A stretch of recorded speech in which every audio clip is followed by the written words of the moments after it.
Mini vlog day 12मध्ये तुम्हाला सर्वांचं स्वागत. स्वतः निघालो आहे मी पटापट ऑफिसला जायला. बराच उशीर झाला होता म्हणून घाईमध्ये होतो खूप. सो आता ऑफिसमध्ये जाऊन तुम्हाला मी भेटतो आणि इथे बघू शकतात ऑफिसची आज लाईट गेली होती आणि ते बघू शकतात सूरज आणि गणेश लाईट लावायचा प्रयत्न करत होते. सो जेवून झाल्याच्या नंतर आम्ही गेलो राऊंड मारायला. 2-3 दिवसांनी आम्ही निघालो राऊंड मारायला. सो बऱ्याच गप्पा गोष्टी झाल्या आणि गप्पा मारत मारत आम्ही खूप पुढे निघून आलेलो. सो आता जातो ऑफिसमध्ये पटापट आणि कामाला सुरुवात करतो. सो ऑफिसमध्ये पोचलो, कामाला गेली सुरुवात आणि ते तुम्ही बघू शकतात. मी आलो आता पुन्हा घरी येऊन बघतोय तर आकाशच्या घरी सगळे मित्र गप्पा वगैरे मारत होते.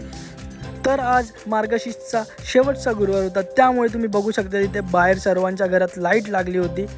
आणि आता आम्ही निघालो आरती करायला मंदिरात. तर बघू शकतात बाबू त्याच्या दुश्मनासोबत आरती करायला चाललाय. आणि घरी येऊन मी बघतो तर काय बंड्याचा आला होता आणि बंड्याचा बाबू टी व्हीवरती मॅच बघत होता मित्रांनो. आणि आजच्यासाठी एवढंच. भेटूया त्याच्या